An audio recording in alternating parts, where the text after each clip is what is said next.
Hello, everyone, and welcome again to Wine Grants, unscripted chat about the unfunded, the official podcast of the Unfunded List. I'm, of course, Dave Moss of the Moss Family Foundation, and with me this week is Jess Remington and Joanna Saya. Yep. We are drinking a nice Cananu, which I previously knew as a Granache wine. Perhaps we'll get into the subtle differences there. Please say hello to the audience, Joanna and Jess. Hello, we're glad to be here today. This is Joanna. Great. Thanks for having me. This is, we're breaking with the storied tradition of Wine Grants by having two guests, but we couldn't have asked for two lovelier guests, or two most relevant guests. Two more relevant guests, that is. And to prove that point, I will read their bios. I want to thank them both for providing pithy bios. We have had a problem with some of our previous guests trying to include every single thing they've ever done. They have, I assume, have done more than this, but I'll read their very short and very current and very relevant bios now. So Jess Remington is a visiting scholar at Stanford University's Global Projects Center. She's also Director of Organizational Strategy at The Rules. Previously, she founded and served as Executive Director of the One World Youth Project. Joanna Saya is also a visiting scholar at Stanford University's Global Projects Center. What a coincidence. And she consults with the IDEX Foundation on their impact investing work. Previously, she served as Executive Director of the International Accountability Project, which is a thing I've heard of. Thank you very much. I was most interested to have you on because I recently attended the SOCAP conference out in San Francisco. And for those listening who may not know, SOCAP is a conference for investors and social entrepreneurs to meet and to figure out where money meets meaning, or I forget exactly what their slogan is, but basically it's for impact investing in things that both return money and to their investors and also have social impact on the world. I've been to that conference a few times. I think I've only gone to one session ever. And I'm probably not the only person who goes who doesn't attend sessions. It's a really good networking conference to go to. I'm sure that many of the sessions were interesting. I'm just not really a sit down and listen kind of guy. But I did go to your session, which was called, please refresh. I remember, what was it called? The Cost of Not Listening. It's a good thing you listened. Yeah, it had a long subtitle. I remembered the cost of not listening. There was a subtitle though. Yes. Do you want to share the subtitle? Was Misguided investment and. It was a great subtitle. Misguided investment and you can. I feel much better about not remembering Stifled it now. Innovation and misguided investment. Stifled innovation and misguided investment. Correct. Yes. Right. Give you a moment to talk about it accurately in a minute. But my general takeaway from that was that funders and people trying to use their money to accomplish social impact would do better to listen to their constituents a little bit more often. Did I get the gist of it? Yes, I think so. Yes. Okay. Could you elaborate on the gist? Sure. You want me to do a first round and I'll you'll dive add in? Okay, we're also piloting the three people in a podcast here. Yes. So that's absolutely the gist of it. Thank Mhm. you, Dave. What is unusual about our research is often when people think about listening to the beneficiary, or what we call the end user, so the folks you're ultimately trying to help with impact investing or grant making. Often people think, oh, if we listen to them, right, that's the right thing to do. We're checking the box that we consulted. It's a nice, warm, fuzzy thing that we should do to be good people. What our research is showing is we've been drawing from what's happening in the for-profit sector, particularly in the last 5 to 10 years, in which companies have started to radically change the way that they design products and their brand and their identity, and they're engaging their end users as thought partners in the design process. And they're not doing it because it's a nice, warm, fuzzy thing to do. They're doing it because end users generate really incredible innovation and ideas and make them money and help them emerge as leaders. So our research has been trying to carefully look at lessons from the for-profit world and see how that can apply to what we call the 4 impact world, which includes philanthropy and impact investment, in terms of how we can make our work smarter. So I'd like to ask a question that might be a little challenging, but I'm confident that you'll be able to handle it. I remember the example, you used Airbnb as an example when you were presenting, and that's certainly a great example. Before Airbnb, there were some giants in the hospitality sector. I mean, the idea that you would become bigger than Hilton or Marriott in that short amount of time is ridiculous. Really silly stuff. And I was just here the other day. I was reading the other day that the founder of Netflix met with the founder of Blockbuster one time, and that guy basically just laughed him out of his office. And rightfully so. Blockbuster was in every single town. That's where people were getting their movies. We had one of our first guests on the podcast. One was on the founding team of Idealist. They were rejected by Echoing Green, largely in part because they weren't sure that the internet was really going to play that big of a role in the social impact space. It hadn't to that point. And so, I mean, even an innovative, forward-thinking group like Echoing Green can flaw in this area. I'd point back that as impressive as it is to get to the top of the hospitality industry that quickly, doing something like conquering global poverty or global hunger, or just something as simple as saving all the forests is actually going to be a lot harder than just making money renting rooms. As you know, the Conrad Hilton's one of the hardest working people ever, and whoever the people are who run Airbnb are very smart as well. But certainly there's something to learn. But one of the things missing for me from your presentation, and I did leave about halfway through, so perhaps you got to it at the end. Now would be the opportunity to fill in the gaps for me on how, on what are the, certainly we can learn something from the wild success that the for-profit sector has found. But how are we connecting that to the like there are a lot of additional challenges, and we're not just trying to make money or grow a big program, right? We're trying to actually solve previously unsolvable problems. Absolutely.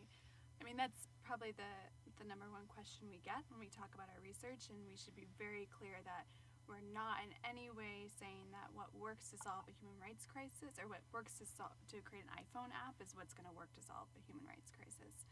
These tools and methods aren't immediately translatable, and we need to do that hard work as a sector to translate them. But what we do think is interesting is that there's a growing field of data and science looking at what happens when we at scale talk to our end users of a service we're creating. Now, it just happens that the for-profit sector has tapped into that methodology first, and there's some reasons to unpack on why they started designing with their end users first. But aside from how that's helped them advance and how we have Hilton to Airbnb, that aside, it's very clear that you get better quality products, you get increased innovation, and you get more loyalty to whatever it is you're building for whatever industry when you engage with those folks that will ultimately be using it iteratively throughout the design process, from the very beginning of testing your assumptions to the first beta of the product. So we think that as a sector, we actually have an opportunity to go beyond the for-profit sector in terms of innovation. We have some unique opportunities that are different than the for-profit sector in terms of we don't just have to think about maximizing profit. We can think about a whole host of other returns that we can maximize, which opens up a whole other dynamic of constraints to be creative within, to think about how will we use this methodology to change our sector. Does that make sense? A lot of it did make sense, yes. I had a meeting with a funder who's at SOCAP, who's from a fairly notable foundation, and I was talking to him about the Unfunded List, one of the goals of the Unfunded List is for foundations to do a little bit of a better job with the people that they don't fund. Currently, and I've had a lot of conversations with people who run foundations. Some of them, the ones that do this really well, don't have this problem because they only fund on invitation. Right? That's basically the most efficient way of handling a proposal process when you're running a foundation that's giving a lot of large grants out. However, that shuts out a lot of people because obviously in order to participate in an invitation-only process, you have to be invited, which means you have to know the person doing the inviting. Big filter. Right, and just because you have a really great on-the-ground program and you are listening to your end user and you have the loyalty of the beneficiaries doesn't mean you're also able to go to SOCAP. That was a pretty expensive ticket for me. Even I have a foundation, and even for me, it was a pretty expensive ticket. Not everybody's going to be able to do that, and they're very different, distinct skill sets. And then on the other side, there are foundations that have open processes, right? And I don't have a whole lot of data on that because they don't have to report how many grants they reject. I go back and forth on whether or not they should have to or not, but there's very little accountability there, and to the people that they decide not to fund, no accountability at all. So Ford Foundation is a foundation I like to pick on sometimes. They, according to their website, got 50,000 applications last year and funded 9,000 projects. That's a lot of projects to fund, and they don't do small grants there, so it's a lot of funding that's going out.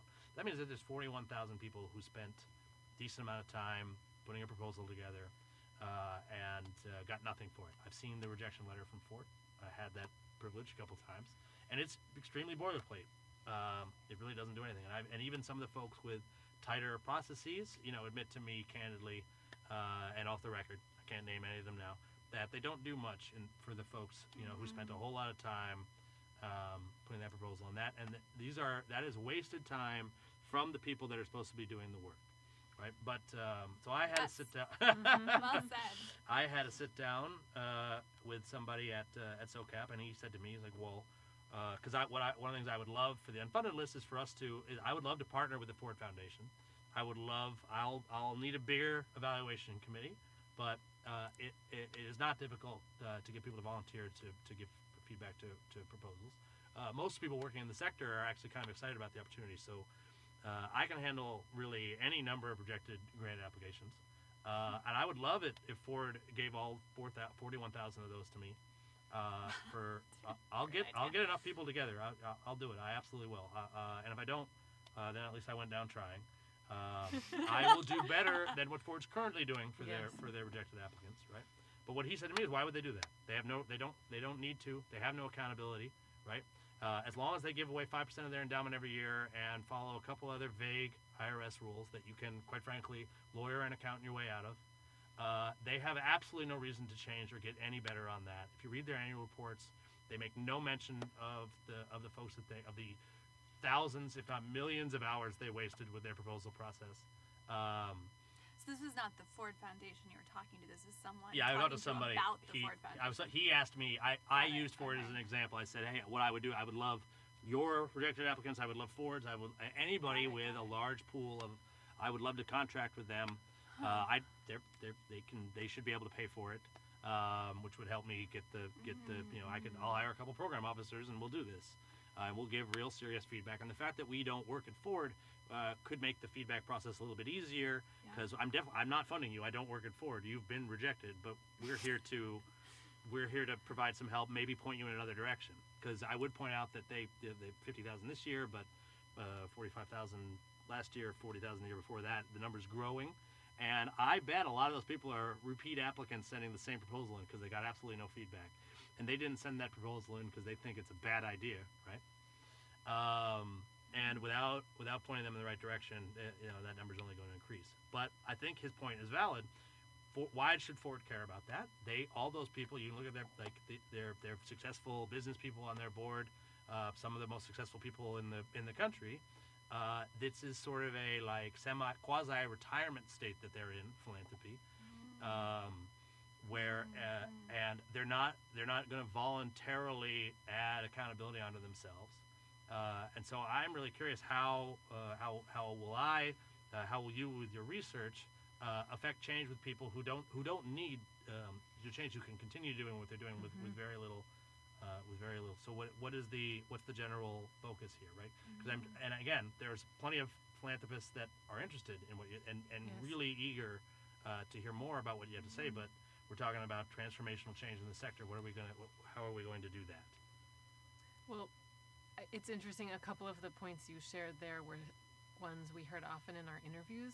And just to share a little bit about the process, one element of our research has included doing, at this point, over 50 interviews with a very diverse group of actors and leaders in what we call the 4 impact sector. So heads of foundations, folks at development banks, impact investing offices, also different, social enterprise leaders, nonprofits, community leaders.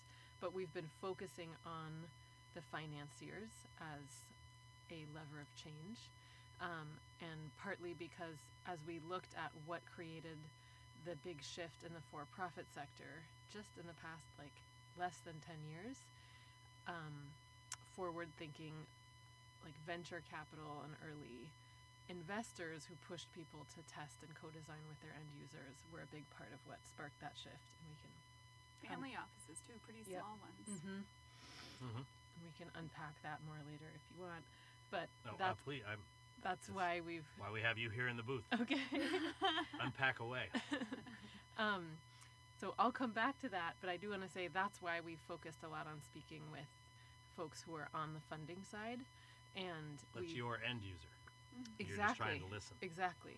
No, we are very intentionally walking the talk in our research process. So we're treating our research like a product that we don't want to sit on the shelf. We want it to add value to people's lives and help make this work better that we all care about and that people are giving their best intentions and time and effort to. So everyone, as part of that in every interview process halfway through, we switch to saying we're now going to prototype our ideas and assumptions with you, and we want you to test them with us and help improve them.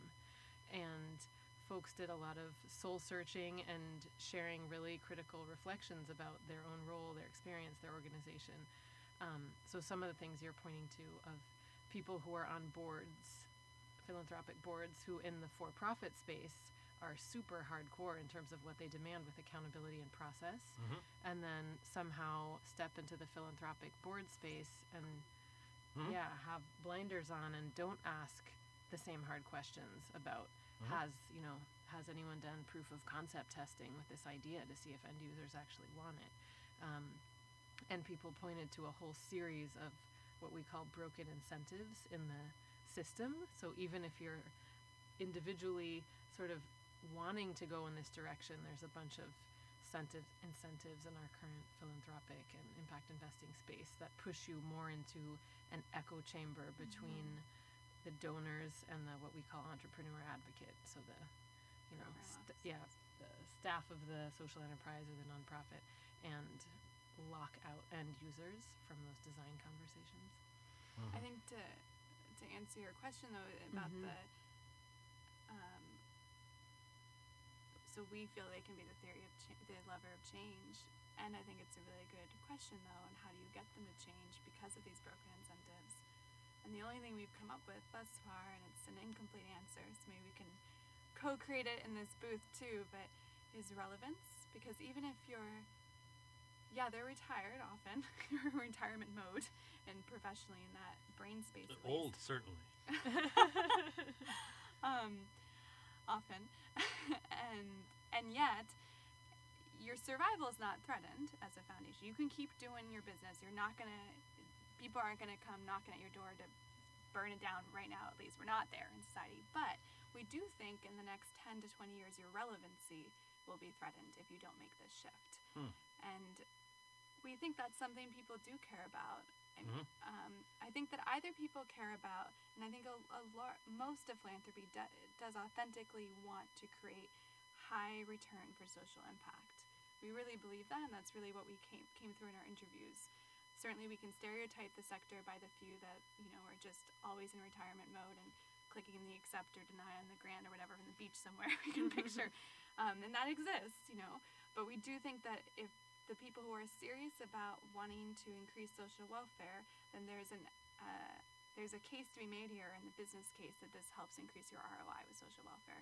If that doesn't stick for folks, then to not start doing what we think will become business as usual and to not be an early adopter of new methodology that engages you, puts you in conversation and in design with your beneficiaries, you're going to become irrelevant. It's the new foundations. It's going to be the Airbnb of philanthropy that's going to pop up. So if you want to still be invited to the fancy galas and feel like you're getting the innovation award, like hop on or hop off. Right, yeah. No, I think that's very good. I'm very much a fan of what I would call what I call a shame-based approach to philanthropic change. They get into this because they want accolades, and if the accolades are based on being effective philanthropists, then eventually they will come around to change. One of the things I do get pushed back a lot on for the stuff I'm trying to do in the sector is that basically I just have to sit around and wait for these people to die, which may or may not be true. But fortunately, they're all very, very old, and there's numbers based on that. I looked this up a little while ago, so it may have changed, but I don't think so. But according to Board Source, there are more board members in their 80s than there are in their 30s. And the vast majority of Americans are in their 30s, so it's pretty unusual to be in your 80s, actuarially unlikely to even get there.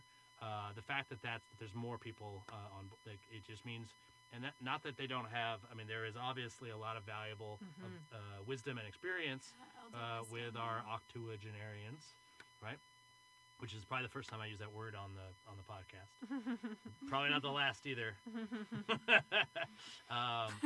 But the idea that they would be the majority of our boards is crazy. It's crazy to me. And this is why, if you look at some of the things that they fund, right? Art museums, symphonies, ballets are basically perfect. They're lovely, and that's because the people doing the funding are the end user. When you look at places where they would never go. That's why a lot of them are still funding, poverty alleviation methods that don't really work because they're not actually that's not their thing. If there was something wrong with the art museum, they would notice very quickly, and they would make sure that it changed. And that's Great point. Oh, yeah, thanks. That's the first time in Winegrass history that someone said that I had a great point. So thank you. I'm sure the other comments were silent thoughts. It was sure so it's not great. the last. It was so great that they were just overwhelmed. Yeah, And speechless. they couldn't point it out, right? I think there is reason to be hopeful for quick change. Because this, at the beginning of our research process, we were actually quite surprised to learn how recent the paradigm shift has been in the for-profit world. And we're not talking about serving your customers. It's much deeper than that. The business literature often calls it the co-creation paradigm, or the new model based on the prosumer instead of the consumer. So you're not just consuming products, you're shaping and designing the products you then consume. And companies are opening up decision-making processes and creative processes, and it's really striking. And it's happened within the last decade.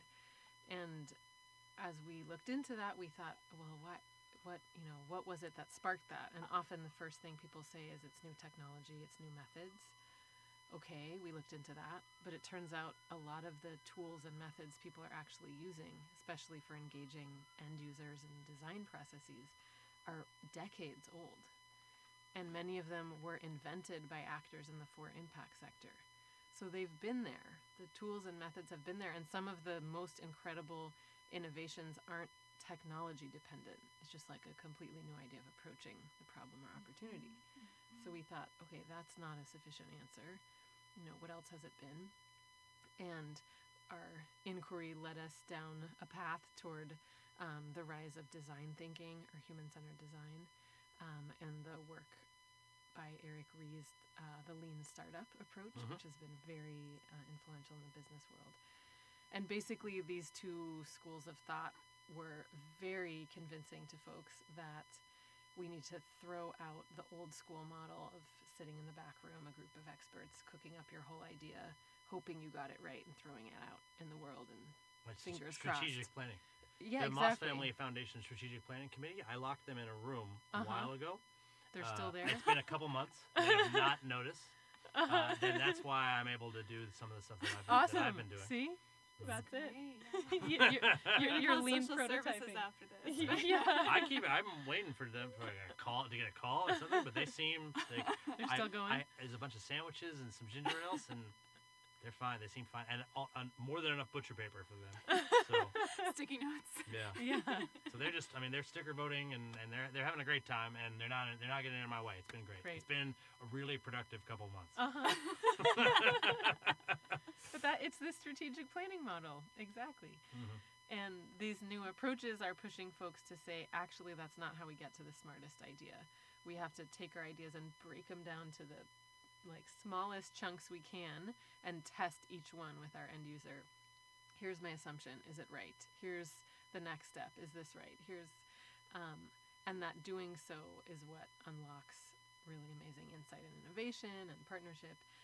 And so this created a mindset shift that fundamentally changed the way people viewed their end users and what the role of the end user is and what they're capable of. So that mindset shift was one.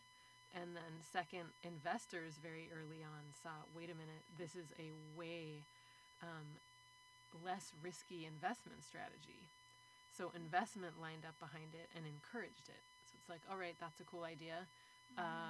But yeah, let's give you some money, some seed capital, proof of concept, go test it with your end users, and then let's see if we're ready for a serious investment. So there was a very rapid shift in mindset and incentives, and that's what sparked the uptake of methods.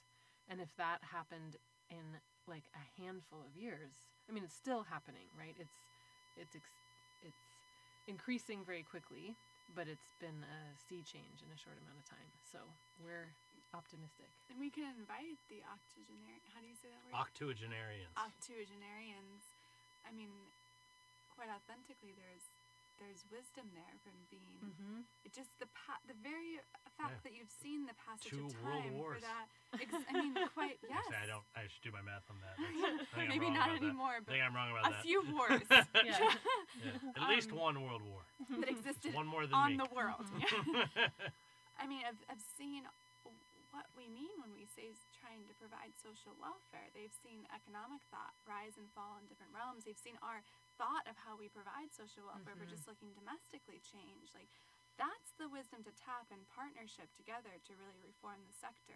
And the incentives aren't lined up, so we're going to have to spark that renaissance a different way. But, hopefully you're figured out for us. No, and a lot of the them, data. were alive to see and are probably inspired by one of my favorite historical philanthropists, Andrew Carnegie, who was basically one of, if not the richest man of all time. One of the reasons why I really admire him is that he had a life goal that I share, which is to die without any money. And he achieved it. He was penniless when he died, and that's because he spent all of his money building libraries. A lot of people have probably been to a Carnegie library or some sort of Carnegie building, or perhaps an endowment for the humanities or the sciences or something. If you've been to, they have a really great event space here in DC. And speaking of Carnegie, have you read the new Ford Foundation's post about Carnegie and history of philanthropy? Because you might want to change your viewpoint on Ford. Ford funds radical. many. For disclaimer, Ford funds many great programs and does a lot of great work, and they have really great priorities, right? And the fact that they have an open process is great because it means anybody can apply to it, right? And they're thinking about changing the sector. Right, but they're a great place. I don't want to pick on them, but but I also, they're an important icon. I also do want to pick on them because if we get them to change, then Exactly. And I am constantly dissatisfied. Even if they were to do all the things that I want them to do to improve, then I'll find new things that they're doing that aren't right, because perfection is unattainable. If it were, that would be very boring, right?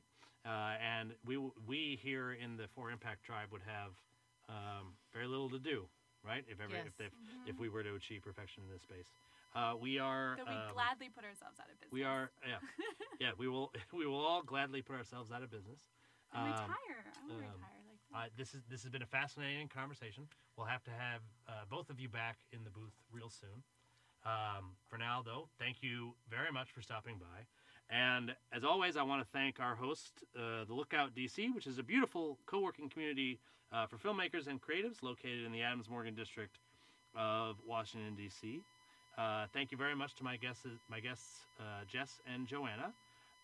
Thank you, everybody, and good luck with your funding. Thank you so much. Thanks for having us.